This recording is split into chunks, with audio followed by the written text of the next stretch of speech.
Hey, hello everyone. Myself Professor Pathan, MSc BEd, and today I am going to deliver a lecture on the amphibia. Amphibia, which belongs to the chapter called as a kingdom Animalia. So let us have a look about what called as a amphibia. Amphibia, it is a class actually which comes after Pisces. See, class amphibia. It is also called as a amphibian. लेकिन अभी सवाल ऐसा आता है कि amphibian ऐसा क्यों कहा जाता है? तो एम्फीबिया, एम्फी इसका मतलब होता है बोथ और बिया यानी बायस, बायस यानी लाइफ। अब इसका मीनिंग क्या हुआ? एन एनिमल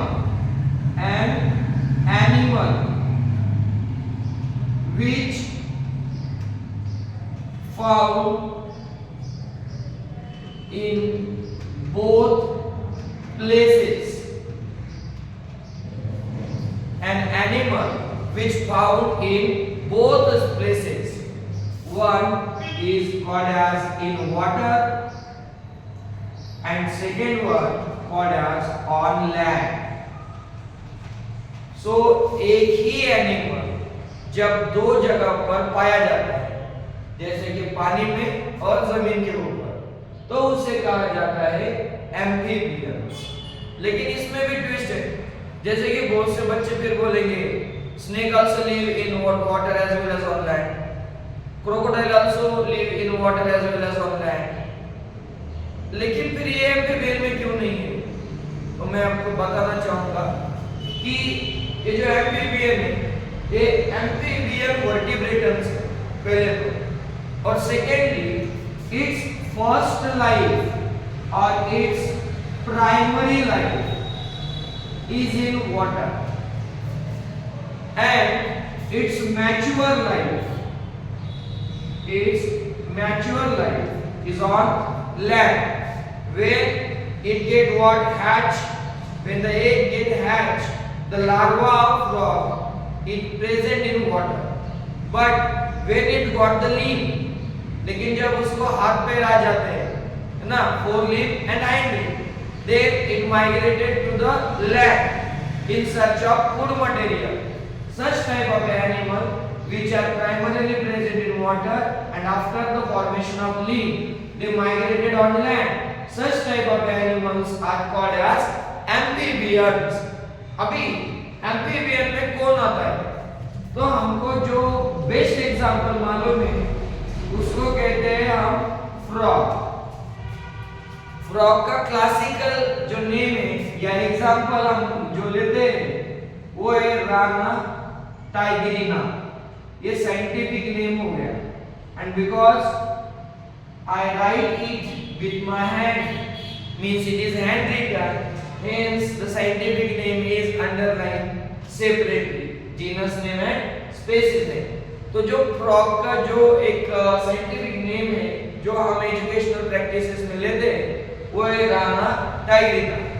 लेकिन सिर्फ फ्रॉग एम्फीबियन नहीं है, तो फ्रॉग के जैसा रहने वाला टोड जो है, टोड भी जो है वो कौन है? वो हमको एम्फीबियन दिखता है। टोड में हम इसे बिफो भी कहते हैं, बिफो। इतने ही दो एग्जांपल नहीं है, तो secondly third one called as salamander.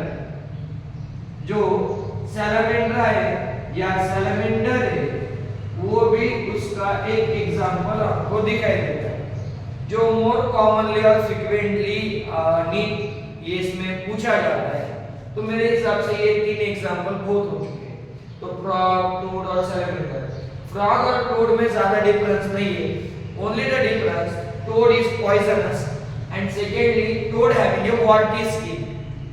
वॉर्टी skin, frog की जो स्किन है वो स्मूथ रहती और टोड की जो स्किन है वो वॉर्टी रहती, यानी रफ रहती, उसको वॉर्टी स्किन कहा जाता है। चलो अभी तक तो हमने सिर्फ एक ही पॉइंट पढ़ लिया है इसमें, क्या कि एम्फीबियन का मतलब क्या होता है और उसके एग्जाम्पल क्या है। अब हम आगे बढ़ेंगे।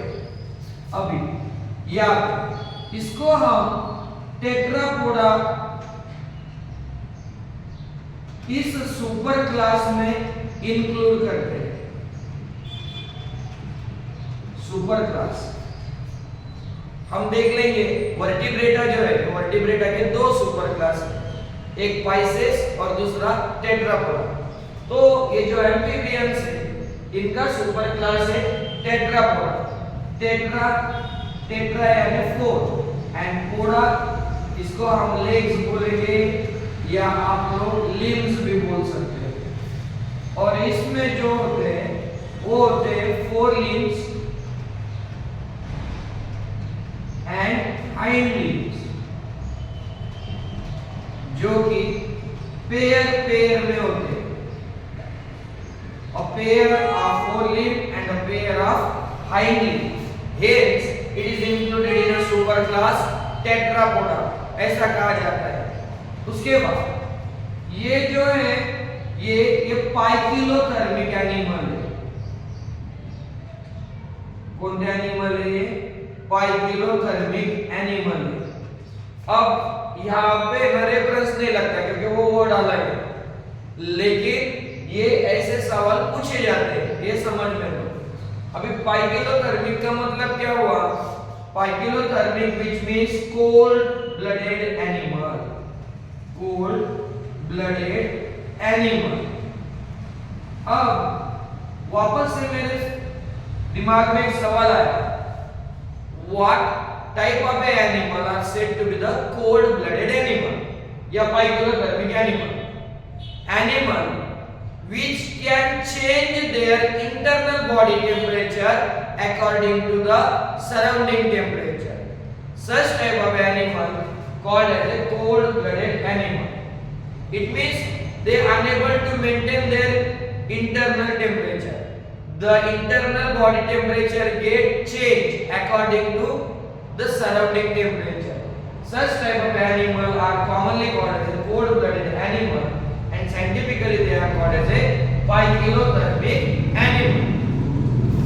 नेक्स्ट वन, अब इसमें और एक एम्फीबियन में क्या हमको दिखता है, तो हम बोलते हैं एक्सोस्केलेटन इज एब्सेंट। एम्फीबियन में एक्सोस्केलेटन हमको दिखाई नहीं देता है। इसका मतलब ऐसा है only एंडोस्केलेटन इज प्रेजेंट। इसमें एंडोस्केलेटन हम देख लेते हैं। Exoskeleton is absent but endoskeleton is present. अब स्केलेटन क्या होता है ये बोलने की जरूरत नहीं। A framework which provides support to the body internally is called as what? Endoskeleton. अब हम लोग आगे बढ़ेंगे, आगे जाएंगे। अभी इसमें हमको और क्या दिखता है? इनमें हमको क्लोज्ड सर्कुलेटरी सिस्टम दिखाई देती है। अब circulatory system related with the blood circulation, और हमको मालूम है there are two type of a blood circulatory system. One is called as a closed and the second one is called as a open. लेकिन जो higher animal है maximum, तो उनमें हमको close type of a circulatory system दिखती है, यानी circulation of A blood occur with the help of और इन द ब्लड वेसल्स। तो जब आर्टरी वेन से such type of a circulatory system is called as a closed circulatory system. अब अगर हमारा पहला पॉइंट आ गया सर्कुलेशन से, तो सर्कुलेशन में जो चीफ सर्कुलेटरी ऑर्गन है यानी जिसकी वजह से सर्कुलेशन होता है, जिसको हम कॉमनली पंपिंग ऑर्गन कहते हैं, तो pumping organ is called as a heart. तो फिर ये हार्ट कैसा है फ्रॉग में या एम्फीबियंस में? तो हमको पता होना चाहिए कि एम्फीबियंस हैविंग 3 chambered heart, इनमें कैसा हार्ट है? 3 चेंबर हार्ट। अब इस पे ना एक सवाल आता है नीट के अंदर कि जो एम्फीबियंस है इसमें which type of circulation are seen in amphibians, और डायरेक्टली एग्जांपल देते हैं इन फ्रॉग्स। तो हमको मालूम होना चाहिए they showing incomplete type of circulation. ऐसा क्यों? क्योंकि ना इनके अंदर अगर मैं ऐसा है ना एक रफ डायग्राम हार्ट की निकाल लेता हूं, तो यहाँ पे मुझे दिख रहा है कि heart having a what 3 chamber heart. Okay, 3 chamber in heart. तो ये जो है this one is my right atria, it is left atria, लेकिन ये कॉमन वेंट्रिकल है। इसका मतलब यहां से डीऑक्सीनेटेड ब्लड आएगा और यहां से ऑक्सीजनेटेड ब्लड नीचे आएगा वेंट्रिकल में, लेकिन वेंट्रिकल में यहाँ पे ब्लड जो है वो मिक्स हो जाने वाला है और फिर ये पंप आउट होगा ऊपर। इसका मतलब ऐसा है due to the presence of 3 chambered heart in amphibians they showing a what incomplete type of circulation. अब इसके बाद आगे उसको कहते हैं हम रेस्पिरेटरी सिस्टम। कौन सी सिस्टम? Respiratory system. तो अभी जो फ्रॉग है इनके अंदर रेस्पिरेशन कैसे होता है ये हमको मालूम होना चाहिए। So amphibian can perform 3 type of respiration. They performing what 3 type of respiration, which are they? तो एक है उसको बोलते हैं they can perform respiration with the help of skin. Skin का जो रेस्पिरेशन है उसको हम क्यूटेनियस रेस्पिरेशन कहते हैं। कौन था? Cutaneous respiration. उसके बाद उनके अंदर ब्यूकोफेरेंजियल रेस्पिरेशन भी होता है। When they are present in the water in their what primary life, then that time they perform the respiration with the help of their gills।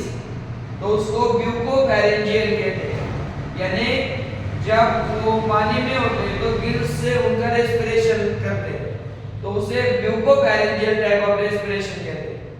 लेकिन ये दोनों के अलावा भी जो हम बोलते हैं ये है जब वो लैंड पे आ जाता है। जब जमीन पे आता है तो it can respire with the help of their lungs. तो स्किन रेस्पिरेशन, ब्यूकोफेरेंजियल है लंग रेस्पिरेशन, ऐसे 3 तरीके के रेस्पिरेशन हमको एम्फीबियन में दिखते हैं। वो अकॉर्डिंग टू कंडीशन है, वो कहां पे हैबिटेट बोलते हैं। अब यहाँ पे स्किन रेस्पिरेशन मैंने आपको बता दिया। कौन सा रेस्पिरेशन? स्किन। तो वो कब होता है ये मैं बताता हूँ आपको। जैसे कि हमने यहाँ पे पढ़ लिया कि when they are present in the water then they can perform the respiration with the help of gills। when they come on land they can perform respiration with the help of lungs। लेकिन ये skin का respiration कब करते हैं? तो amphibian में एक condition हमको दिखती है। सो they only found mean majority during the what rainy season। ये सिर्फ हमको रेनी सीजन में ज्यादा दिखते हैं। But what about winter and what about summer season? तो ज्यादा कर ये जो लोग हैं ये जो विंटर सीजन है या समर सीजन है ये अनफेवरेबल सीजन है for the what amphibians. And during this stressful condition they underwent in the what soil or ground and where they undergoes in a sleep। तो इसको हम बोलते हैं विंटर स्लीप और इसको बोलेंगे हम समर स्लीप। इसके ऊपर भी क्वेश्चन पूछे जाते हैं। Winter sleep is called as, summer sleep is called as. तो विंटर स्लीप को हाइबरनेशन कहा जाता है, हाइबरनेशन। ओके, और समर स्लीप को एस्टिवेशन कहा जाता है। ये हमको समझना चाहिए। अब सर ये आपको पता है हम कैसे ध्यान में रखेंगे? तो HW ये हम बचपन से सीख जाते हैं। HW जैसे कि टीचर लोग हमको HW देते हैं होमवर्क, वैसे भी अभी नीट में एक इजीनेस क्या है, हमको याद कुछ नहीं रखने का, हमको याद सिर्फ ये निमोनिक्स याद रखने का है, क्योंकि ऑलरेडी क्वेश्चन और ऑप्शन दिया गया होता है। विंटर स्लीप नीचे ऑप्शन देंगे, उसमें हाइबरनेशन लिखा होगा, तो HW अगर आपको पता है तो उधर ये चाहिए हाइबरनेशन, उसको क्लिक कर सकते हो।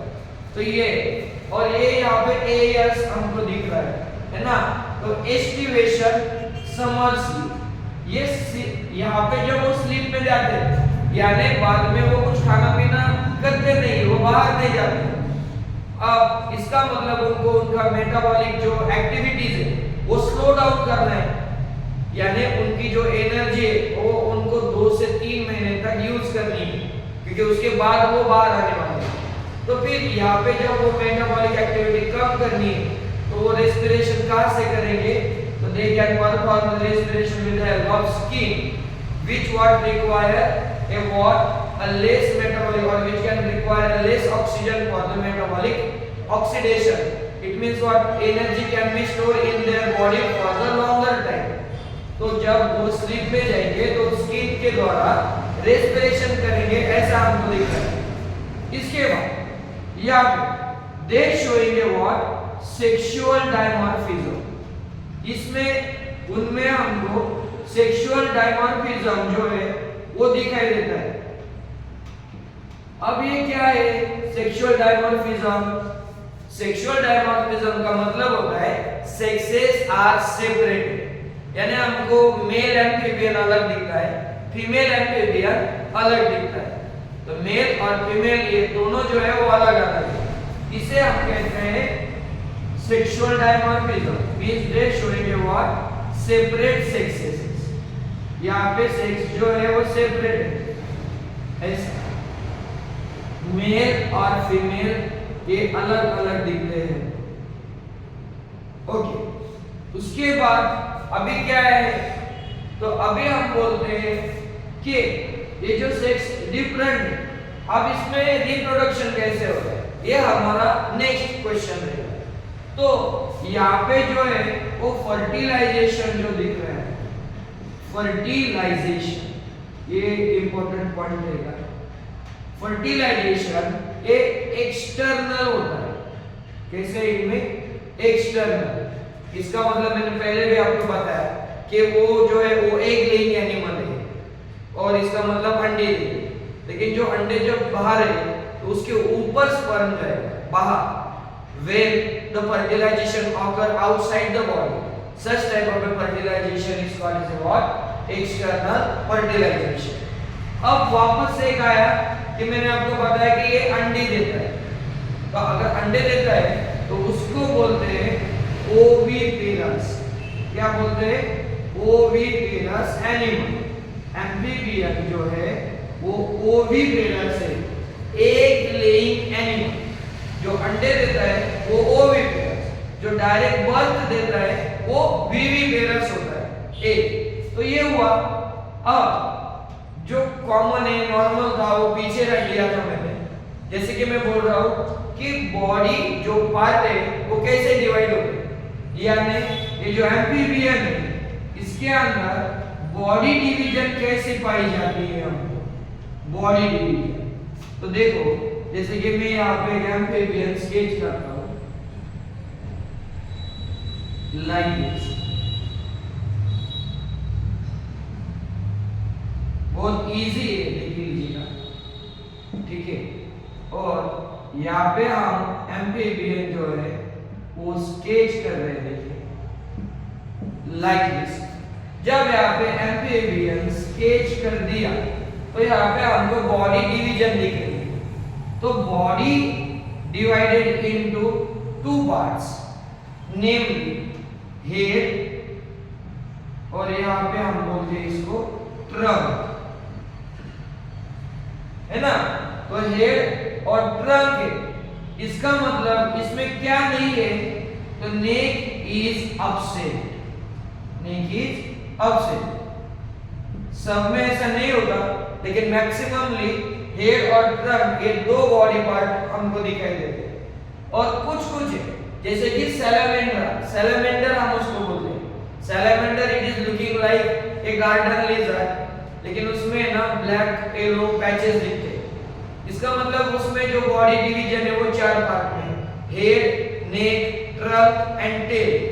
लेकिन वो अगर हमने छोड़ दिए तो इसमें बॉडी पार्ट दो है, हेड और ट्रंक, जिसमें नेक जो है वो अपसेट हमको दिख रही है। क्लियर है?